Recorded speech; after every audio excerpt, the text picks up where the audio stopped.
X 1 kilometre দূরত্ব অতিক্রম করে 8 মিনিট 40 সেকেন্ড সময় এবং ওয়াই ওই একই দূরত্ব অর্থাৎ ওই 1 কিলোমিটার দূরত্বে অতিক্রম করে 10 মিনিটে, তাহলে এক্স ওয়াইকে কত মিটার দূরত্বে পরাজিত করলো? 4টি অপশান দেওয়া আছে, কোনটা সঠিক উত্তর আমরা দেখব। কোশ্চেনে বলেছে এক্স 1 কিলোমিটার দূরত্ব অতিক্রম করতে সময় নিচ্ছে 8 মিনিট 40 সেকেন্ড এবং ওয়াই ওই একই দূরত্ব অর্থাৎ ওই 1 কিলোমিটার দূরত্ব অতিক্রম করতে সময় নিচ্ছে 10 মিনিট।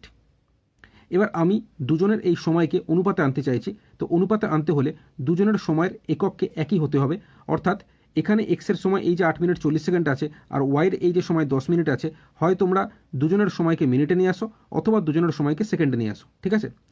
তো আমি দুজনের সময়কে সেকেন্ডে নিয়ে আসছি, তোমরা মিনিটেও আনতে পারো, একই ব্যাপার। আমি দুজনের সময়কে সেকেন্ডে নিয়ে আসছি।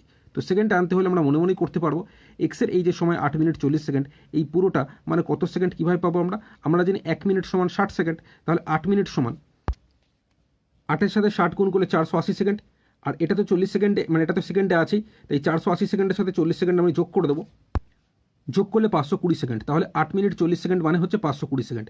এবার ওয়াইয়ের এই যে সময় 10 মিনিট, এটাকে আমি সেকেন্ডে নিয়ে আসবো। আমরা জানি 1 মিনিট সমান 60 সেকেন্ড, যেহেতু 60 সেকেন্ডে 1 মিনিট হয়, তাই 1 মিনিট সমান 60 সেকেন্ড হলে এই 10 মিনিট সমান 10-এর সাথে 60 গুণ করলে 600 সেকেন্ড, তাই তো? তাহলে ওয়াইয়ের এই 10 মিনিটে মানে 600 সেকেন্ডে আমি নিয়ে এলাম। তাহলে এক্সের সময়টাকে আমি সেকেন্ডে নিয়ে আসছি, ওয়াইয়ের সময়টাকে সেকেন্ডে নিয়ে আসছি, দুটোকে একই এককে আনতে হবে, তবেই আমরা অনুপাতে অর্থাৎ কাটাকুটি করতে পারবো, ঠিক আছে? তাহলে দেখো এখানে সেকেন্ড সেকেন্ড আমরা কেটে দিতে পারবো, তো কেটে দিলাম। তারপরে দেখো এই শূন্য সাথে এই শূন্য কাটলাম। এবার এই 52 আর 60কে আমি 4 দিয়ে কেটেছি, 4 13 52, 4 15 60, তাহলে এক্স ও ওয়াইয়ের সময়ের অনুপাত হয়ে যাচ্ছে 13:15। এবার তোমরা মনে রাখবে দুজনের ক্ষেত্রে সময়ের অনুপাত যা হয় গতিবেগের অনুপাত ঠিক তার উল্টোটা হয়। যেমন এখানে এক্স ওয়াই দুজন আছে, তো এদের সময়ের অনুপাত কী আছে 13:15। গতিবেগের অনুপাত যখন বের করবে তখন উল্টো করে দেবে, অর্থাৎ দূরত্ব একই থাকলে সময়ের অনুপাত যা হয় গতিবেগের অনুপাত ঠিক তার উল্টোটা হয়। তাই এখানে 13:15কে যদি আমি উল্টো করে দিই 15:13 হবে, অর্থাৎ 15টা কোনাকুনি এখানে এলো, 13টা কোনাকুনি এখানে এলো। তাহলে অনুপাতের দিক দিয়ে আমরা পাচ্ছি এক্স ও ওয়াই এর গতিবেগের অনুপাত 15:13। এটার মানে হচ্ছে যে সময় এক্স 15 একক যায় ওয়াই সেই সময় 13 একক যায়, তাই তো? তাহলে এক্স বেশি যাচ্ছে ওয়াই কম যাচ্ছে, তাহলে এক্স ওয়াইকে হারাচ্ছে কত ব্যবধান? এখানে 2 একক ব্যবধানে হারাচ্ছে।